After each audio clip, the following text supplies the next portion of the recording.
Okay, welcome to Loveuary. February is the month of love, Valentine's Day, so forth like that. So I thought I would do a series.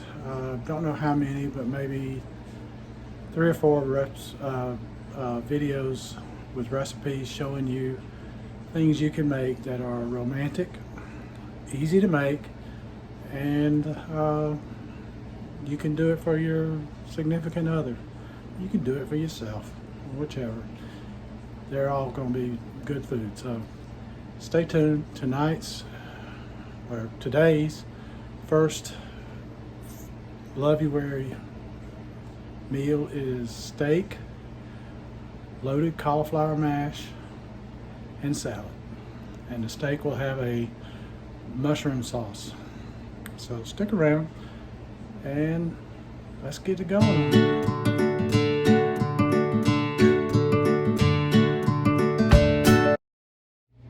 So here's the cauliflower mash, the loaded cauliflower mash. It's all cooked, but I'm going to bake it. So it'll be like a twice baked cauliflower mash. And it's a loaded one, of course, but it's got cheddar cheese, bacon, chives, sour cream, a little butter, and some cheese in it. And then I put cheese on top of it because twice baked potatoes, they have it on top too. So why not go all out with it? I've got the oven preheated to 350 and I'm going to put it in there now.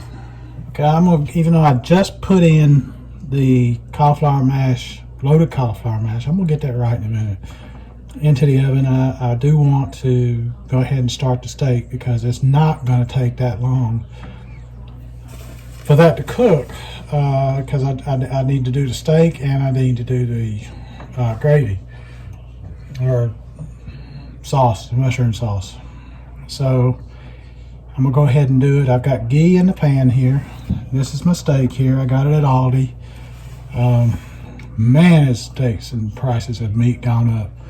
Aldi had a decent price on it for this. It's a top sirloin, and so I bought it. So we'll see. I put some salt on it. I'm gonna pepper it in the pan.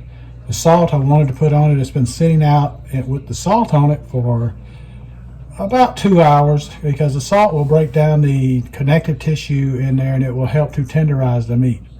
You can turn a bad cut of meat into a decent tasting and tenderized meat just by simply salting it a little bit, and enough to, put generous amount of salt. Don't put it on there so much that you can't see nothing but salt, but still, if you do that, it will tenderize it sufficiently enough to where it will be much more palatable for you. Now I've got ghee in the pan melting. Let me get my thermometer out. We're up to 225. I've got it on a medium-high heat. I might actually turn it down just a hair. It's more toward a medium. It's a lower medium-high now, because the ghee, I don't want to burn the ghee. But ghee actually has a higher smoke point than butter, so that's why I'm using it, because it'll help to sear it. Also, avocado oil is good for this. But I wanted to get that in there and going, and I will let that pan heat up, because when I put it in there, I want it to sizzle.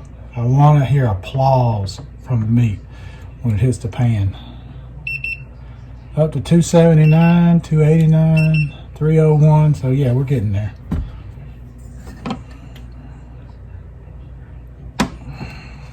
And this is just me and my wife eating. I know this is a lot of steak for 2 people, but or some folks would say that. I'd say that's about the right amount for me, but anyway.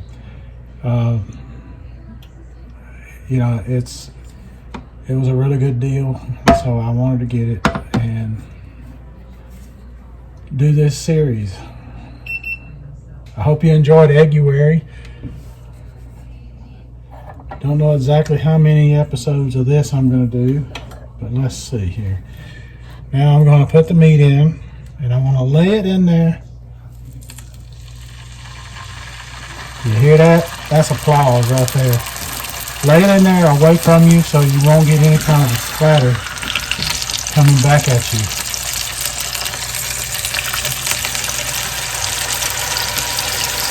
And the last piece. Get that out of the way and put it in the sink.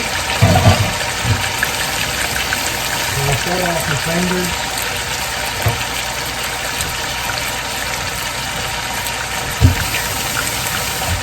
Okay. So now we just kind of let it sear on both sides. Then I'm going to put some pepper on it and just kind of let it cook. And we will give it a nice flavor. We also provide a good base for the sauce, along with some heavy cream that I put in right after pulling this out. So this makes a great meal for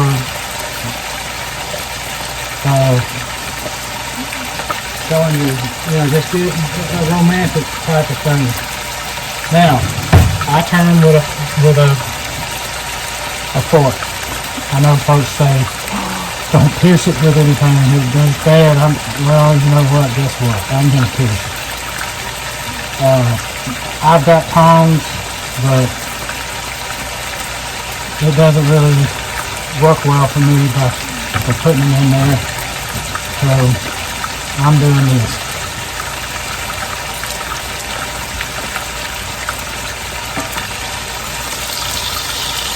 Ooh, we're getting a pretty good sear on that side. Which is what we want. We want to sear it on both sides.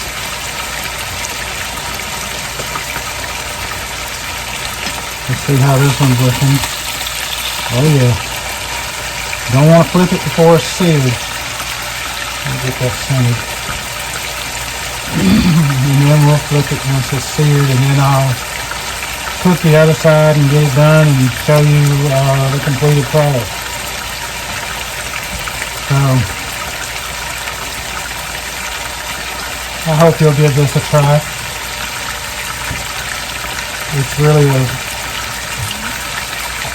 some people say it's not romantic. Well, why can I think it's romantic? Especially when you consider I'm making it and it's coming from the heart. So now this was one cut of meat, one piece of meat, and I cut it up simply because it was kind of hanging, so I didn't want to have it dangling when I was trying to turn it and stuff like that. So getting there, almost there.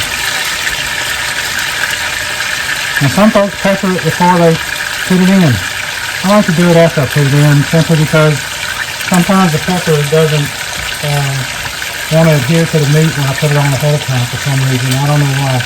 Anybody can tell me why I can't get it to do that. That would be nice to know. I also sometimes put garlic powder and onion powder on it, but salt and pepper, especially when you've got a little bit of a gravy going, that's sufficient.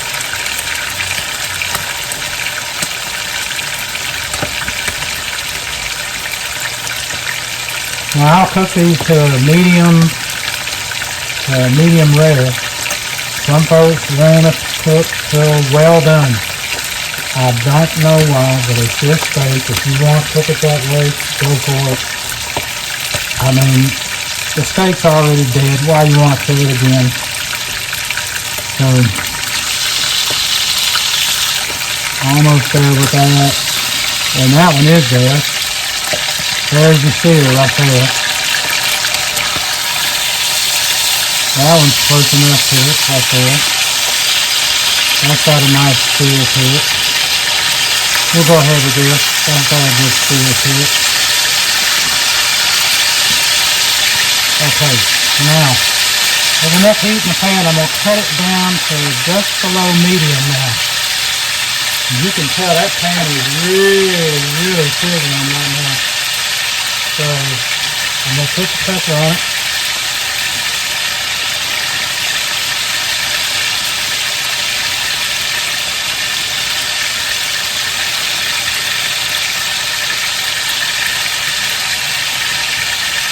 And I think I'll add just a touch more salt.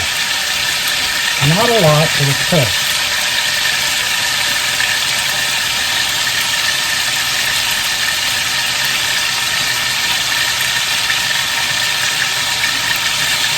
Because I don't want it to be overly salty. Although I don't think I can over salt anything for my wife. Oh Lord, does that lady like salt.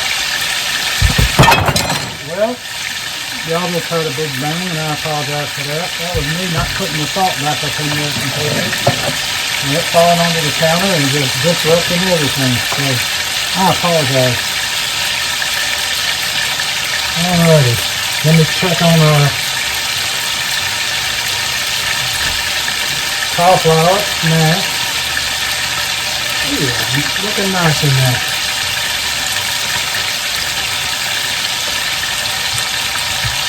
Well, the green vegetable will be a salad.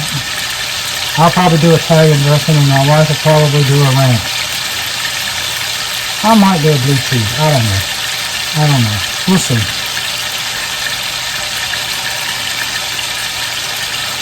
Now let's see if this side's got a full to it.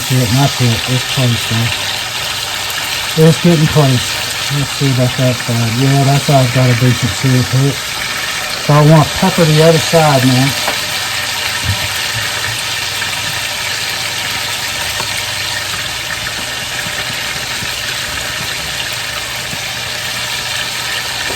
Let's see what this one looks like.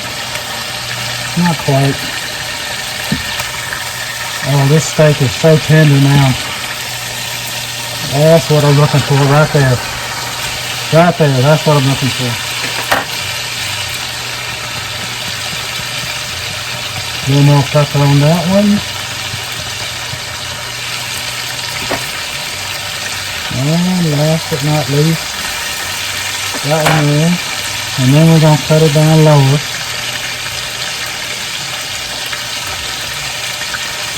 And just let it kind of cook until it is at the desired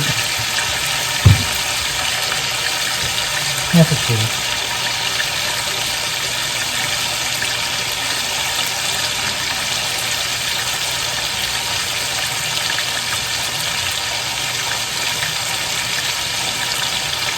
If you like your steak well done, leave me a comment why you cook it to the point where it's just even more dead than it is. I'm not putting it down. I don't understand it. Pure and simple. I do not understand it. So, and I would appreciate it if you tell me. Yeah. I got a little bit of mishap on my hand. Well, the day ain't complete if Mike ain't had a boo-boo.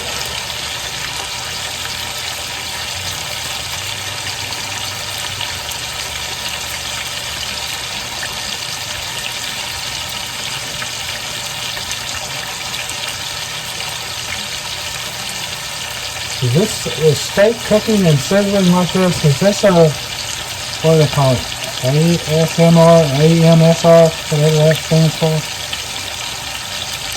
Does that qualify as that? I don't know. You know, tell me.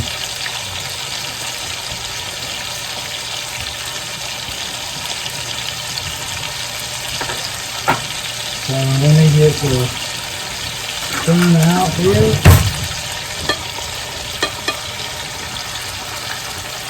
And I'm going to ladle on some of this ghee right onto it here.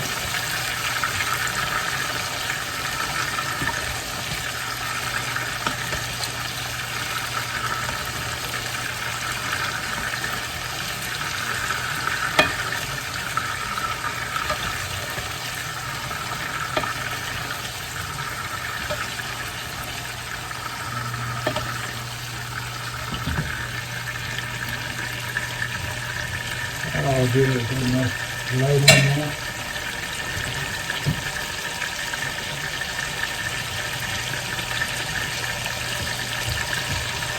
Okay, I'll come back to you here shortly.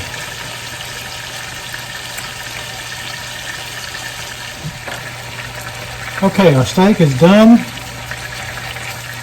sufficiently, and we're going to put it on a plate and let it rest so that it will start to draw the juices back in. And we're going to put in our mushrooms. Now, I have looked in 3 different stores trying to find mushrooms, fresh mushrooms, and I could not find any. I went online and tried to order them for pickup from 2 other stores. They didn't have any.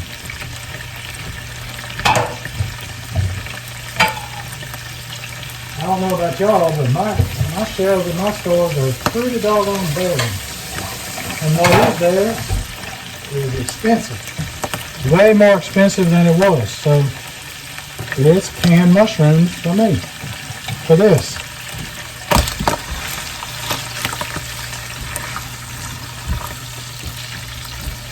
Get these all spread out in here.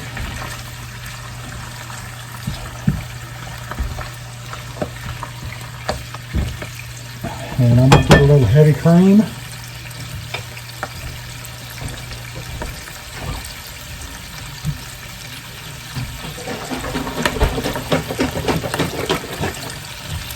And then we're going to pour that in there.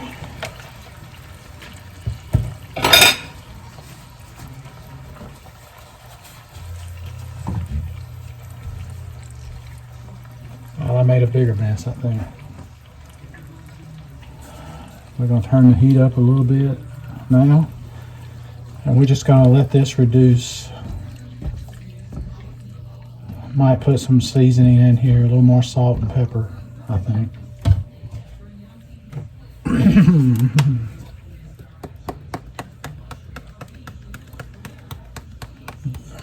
Just remember when you're making this sauce, a mushroom sauce or any sauce, you want it to coat the back of the spatula or the back of the spoon, whatever. Now this is a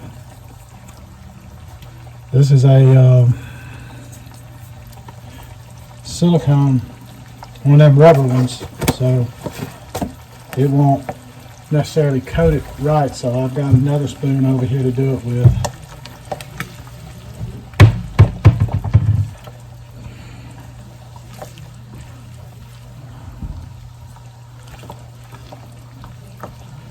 You don't want to cook it on too high heat because you don't want to have your cream to start to separate and curdle on you.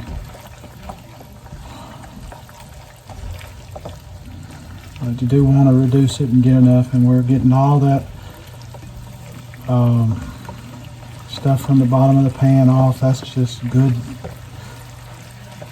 flavor. What do they call it? Fron, I think it is they call it. But it's so good.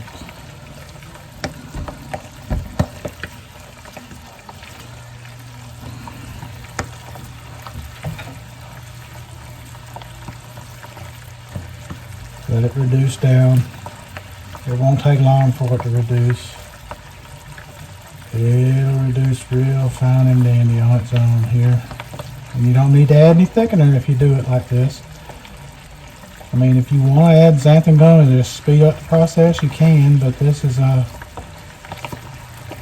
much easier method, and it's a natural method. And you could add a little Worcestershire in here if you wanted to, and it'd give it a little flavor too. Matter of fact, I think I might.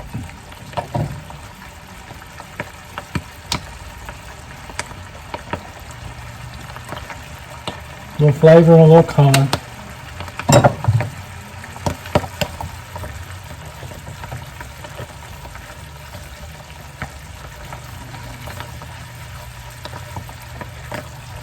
Now, like I said, just enough to coat the back of the spoon, because when you turn it off, it will thicken even more. So don't over thicken, and you don't want to burn it.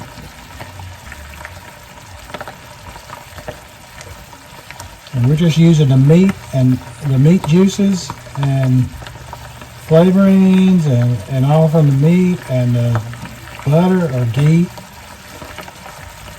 mushrooms, heavy cream, and a little bit of salt and pepper and Worcestershire. You didn't have to add the Worcestershire, but I thought it'd be a nice flavor for it. Let's see, I think we're getting there.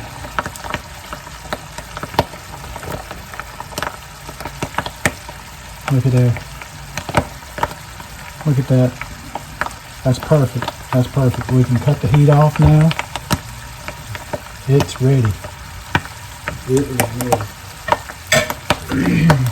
So, now I gotta find somewhere to put that. So I'll move it down here to the front burner, and I will pull out the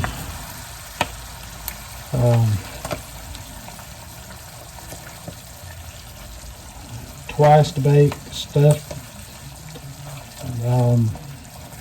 cauliflower mash.